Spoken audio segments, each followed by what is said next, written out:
This week.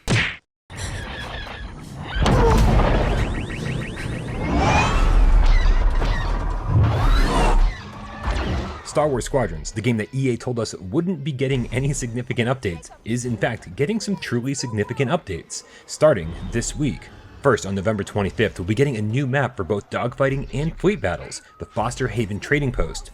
Gamers who have already played the Squadrons campaign will recognize Foster Haven from early in the story, but don't expect it to be a carbon copy of the campaign stage. Developers say that it's been updated and offers cramped combat through the dockyards, and also plenty of action out in open space. Then sometime in December will come the second half of this update, featuring two new ships, the Defender and the much requested B-Wing.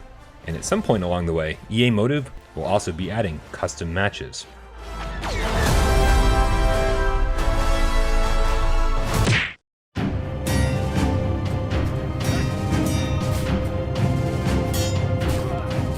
The improvements to Swordsman VR just keep on coming as a new patch is planned for this week, possibly as early as Monday.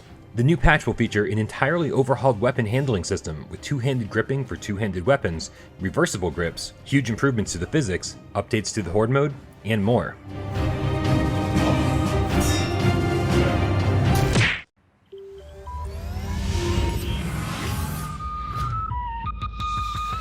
A lot of PSVR gamers were left extremely disappointed when Beat Saber updated last week. There were reports of an assortment of tracking issues and height adjustment problems, which, for me personally, rendered the game completely unplayable. Luckily, Beat Games figured out the problem and got a patch out on Thursday, so if you were having problems, everything should be fixed now.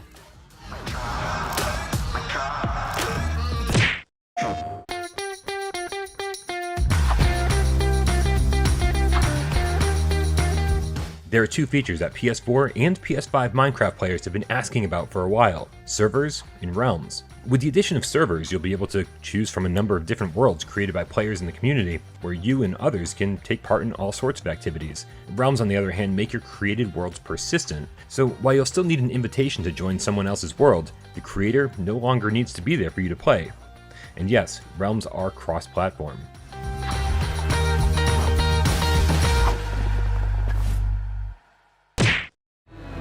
Log 0025-A7, Cycle 88.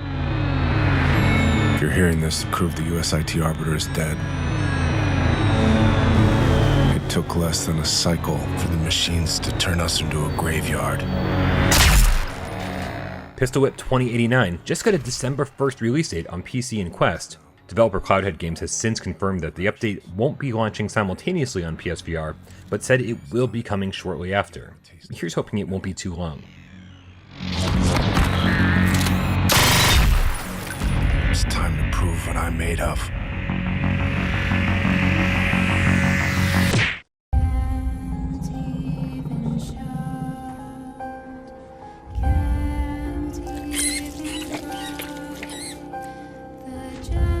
Another release date we've been chasing is for horror adventure Folia Dear Father. Sources claim it's finally coming to PlayStation 4 on December 15th, but there's no word if the PSVR mode will be included at launch, or if that'll come later as a patch. We've reached out to developers Real Game Machine for clarification, but of course, we're still waiting to hear back.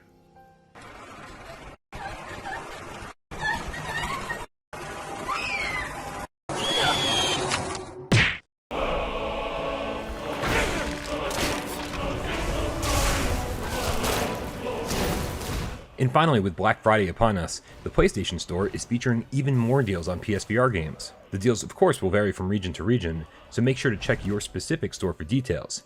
But here in North America, you can grab Skyrim VR or Iron Man VR for just $20 each. And while Star Wars Squadrons is an absolute steal at $24, we keep hearing from GameCats that have picked up physical copies at GameStop for as little as $17 new. And finally, The Walking Dead Saints and Sinners, the game that took the #1 spot on our most recent Top 25 list, is currently 30% off, making the Standard Edition $28 and the Tourist Edition $35. Just remember that these Black Friday sales only last until the end of the month.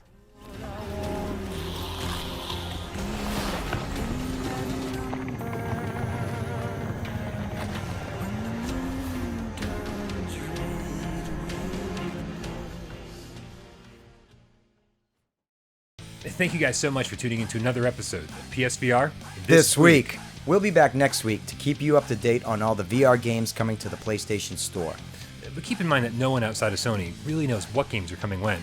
But we'll do our best to keep you up to date each and every week on PSVR This Week.